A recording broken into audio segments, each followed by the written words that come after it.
A pedido da Santa Sé, da Igreja, do Papa Francisco, da Igreja no mundo inteiro, amanhã, domingo, dia 6 de agosto, nós estaremos lembrando, rezando e nos solidarizando com os cristãos perseguidos em todo o mundo, de modo especial nas regiões em conflito, principalmente no Oriente Médio, especificamente a Síria, o Iraque, mas também na Ásia, em outros países da África, como, enfim, são vários aqui, não vou citar todos, onde estão sendo mortos, onde é proibida também os países comunistas que ainda hoje existem, parece coisas do tempo da pedra lascada, mas ainda existe, tá?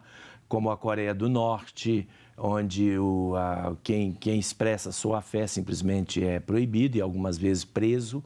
Em outros lugares, perseguição religiosa, os muçulmanos simplesmente matam aqueles que professam ou anunciam publicamente a sua fé cristã.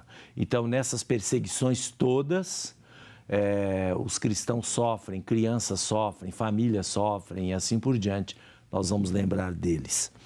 Bom, eu queria continuar citando aqui essa ligação da fé e da ciência. A fé cristã, ela é impulsionadora do conhecimento e não castradora do conhecimento, como as pessoas aí querem nos fazer crer, querem mudar. Não é verdade isso, nunca foi. Eu quero citar agora um matemático, James Cullen, falecido em 1933. Estamos citando só do século XX, tá? Ele publicou os números de Cullen na teoria dos números. Nós temos também Armand David, zoólogo e botânico, que fez um trabalho importante nessas duas áreas na China. Nós temos também Gyula, não são só padres, são leigos católicos também, tá? Gyula Feni, astrônomo, diretor do Observatório de Reinald, conhecido por suas observações do Sol. A cratera lunar Feni é nomeada em sua homenagem pelos cientistas do mundo inteiro. José Gabriel Funes é um astrônomo e ele nasceu em 63, hein? Ele é o atual diretor do Observatório do Vaticano, que eu já falei com vocês, no Alasca, nos Estados Unidos. Nós temos Agostinho Gemelli, falecido em 1959, médico e psicólogo franciscano aqui. Muitos são jesuítas, eu não vou dizer a origem, não, porque senão fica muito puxando sardinha, né? Fundador da Universidade Católica do Sagrado Coração de Jesus em Milão. Nós temos Johann Georg Hagen, falecido em 1930, foi diretor do Observatório de Georgetown e do Observatório do Vaticano. A cratera lunar Hagen é nomeada em sua homenagem. Ainda vivo, Michael Heller, ganhador do prêmio Templeton e escritor prolífico sobre numerosos temas científicos. Nós temos Pierre-Marie Rode, falecido em 1902, estudou a história natural da Ásia Oriental. Nós temos Eugène Lafon, físico, astrônomo e fundador da primeira sociedade científica da Índia, tá? Fundou lá um grupo de cientistas. Nós temos o famoso, eu já falei dele, Georges Lemaitre, ou melhor dizendo em francês, Lemaitre. Lemaitre é o pai da teoria do Big Bang. Essa teoria famosa que todo mundo fala, é contra a fé. Quem criou essa teoria foi o padre Georges Lemaitre.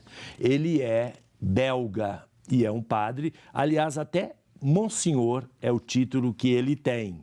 Nós temos também o James McElwain, é o mais reconhecido e conhecido sismólogo da história. Ele é um dos praticantes mais honrados da ciência de todos os tempos. Escreveu o primeiro livro em sismologia da América.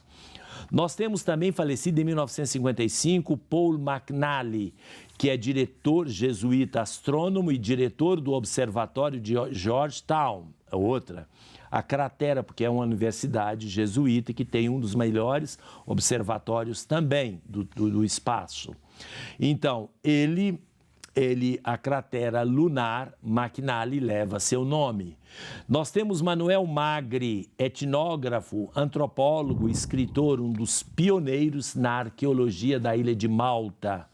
Nós temos também Giuseppe Mercalli, que é vulcanólogo e diretor do Observatório do Vesúvio, mais lembrado hoje pela sua escala de Mercalli para medir terremotos, que ainda está em uso. Terremoto, fala assim, houve um terremoto grau tal, grau 7, grau 8, grau 5, grau 4. Sabe quem que inventou isso? Pois bem, foi esse padre italiano Giuseppe Mercalli. Ninguém fala isso, né? São todos muito desconhecidos.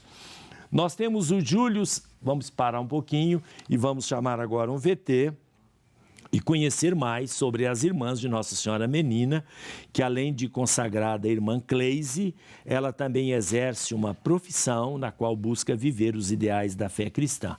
Vamos saber qual a profissão que ela tem. Confiramos o vídeo. Sou psicóloga, atuo há 7 anos na área, né? Estive tanto em projeto social e agora no momento oferecendo esse trabalho clínico aqui na comunidade.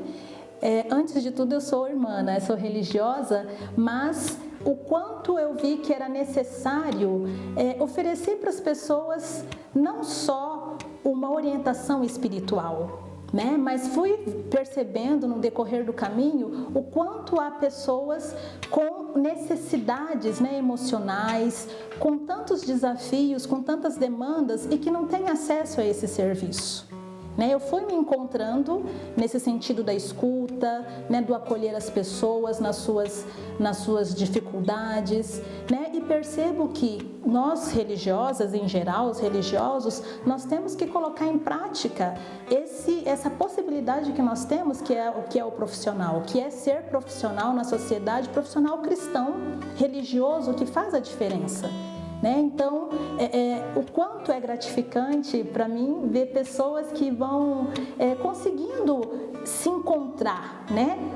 Ter propriedade de si, da sua história, da sua vida, né? E vão percorrer um caminho de integração. E algumas pessoas dizem, eu te procurei por você ser irmã. Então, é interessante também.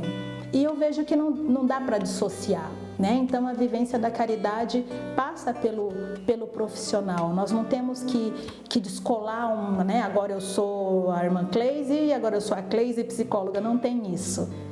Então, é um meio que nós temos que ocupar. É um espaço que a gente tem que ocupar na sociedade. Estamos de volta, programa Questões de Fé. Guilherme, tem pergunta aí, né? Tem, e começa com uma participação aqui mais do que especial, que é a Luzia Gorgel. Não preciso falar mais quem que é, porque senão eles falam que estou puxando o saco aqui, né, pai? Tá certo. Mas mandar um abraço pro pessoal lá de Ponte Nova, porque se eu não mando também eles me cobram, e que gosta muito do senhor. Ela manda um abraço para todos aqui e pergunta sobre os gemidos inefáveis. Qual a melhor definição para entender melhor? Na verdade, quando se fala gemido, não é propriamente o gemido enquanto som. Quando se fala de gemido, significa a expressão, uma expressão de uma experiência interior. Pode ser de dor, de sofrimento, como pode ser também de encantamento, de alegria, de prazer e assim por diante.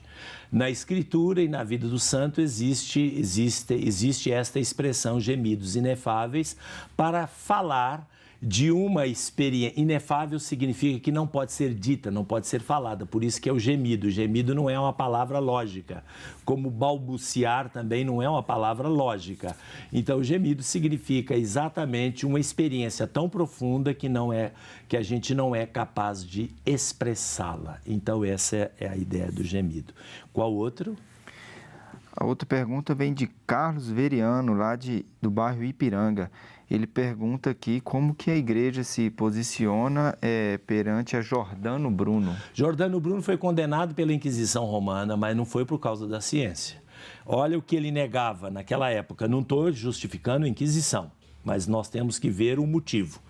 Ele era contra a Trindade, a divindade de Cristo, o mistério da encarnação, não acreditava que Jesus Cristo fosse Deus, era contrário à virgindade de Maria, mãe de Jesus, não acreditava na transubstanciação ou na conversão do pão e do vinho no corpo e no sangue de Cristo, e acreditava em reencarnação, metempsicose, transmigração da alma, envolveu-se com magia e adivinhação.